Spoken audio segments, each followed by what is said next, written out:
Nigel Farage now joins us, the leader of UKIP. Yeah. Mr Farage, what do you make of these results? We've heard all night about Conservatives worried about the UKIP effect, and yet you've only got the one extra councillor. Well, we've actually got a dozen extra councillors. The seats we've lost have been where Conservative and Labour sitting councillors have come to us, defected to us, and then lost their seats. But look, in terms of sheer numbers, we're not doing fantastically well. But what we are doing is upping our market share. Estimates vary, but we've got somewhere between 12 and 15% of the vote in the seats in which we've stood in England, and that represents a very big increase over the last few years. Our difficulty is this, that our strength is our weakness. You're as likely to find a UKIP voter in Hull as you are in Plymouth, but we're not concentrated. The Greens respect, they know exactly where they can win seats. For us, it's not like that, and I would also say, we can be a bit too simplistic about this by saying that simply the UKIP rise has all come from Conservatives. It hasn't. Some of it's come from old Labour, and some of it's also come from the Lib Dems. Can I put to you what Baroness Warsi said last night about UKIP? She said, I put it, I think as she said it, that UKIP were fielding 14% more candidates and the BNP 14% fewer, and she went on, whether there's a kind of link, an overlap between the two parties, I'm not sure. I'm not quite sure what she was trying to say, but the implication was that in some way you were picking up BNP votes. Yeah. I mean, she's wrong on the arithmetic because she wasn't comparing like with like, and she's wrong on the politics because we have nothing to do with the BNP, and she damn well knows that. We're furious that she behaves in that way, but we're used to it.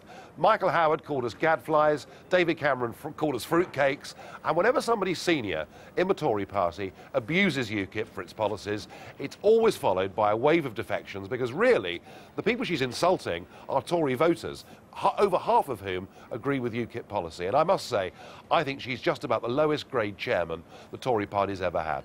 David Willits, would you like to comment on that? Well, let me say that first of all, I think Nigel Farage is doing an excellent job as chairman. And the underlying point about the UKIP vote is that when it comes to the crucial issue of Europe, the coalition has said that there will be a referendum, if any, if ever there's any proposal of shifting further powers to Brussels. So we've dealt with that. What I think lies behind UKIP is the point we were discussing earlier on this panel. It's much more to do with disenchantment, with the tough decisions that parties have to take when you're in government and you're inheriting such a large deficit that has to be sorted out. And I thought actually there, when Nigel Farage said that he was taking support from a range of parties, this is the disenchantment with politics that the mainstream politicians have to address. But the disenchantment is with Europe, presumably, because that's the main plank of policy that UKIP puts forward and people understand about. On Europe, I think we have been very robust. We've both passed legislation to give the referendum lock if there were to be ever a proposal for a transfer of powers to Brussels. We saw David Cameron negotiating very robustly in Europe. Right. So, as I say, I actually think this is less Europe. It's more to do with that phenomenon that you can see everywhere of having to take tough decisions because the government, as Labour famously said, had run out of money. We inherited a situation where the government had run out of money. Nigel Farage, very briefly, so you're just picking up disaffection. It's nothing to do with your policy on Europe. Yeah, sorry, Mr Willits. You know, your Prime Minister gave a cast-iron guarantee he'd give us a referendum. He's broken that promise. And remember, UKIP is about far more than Europe.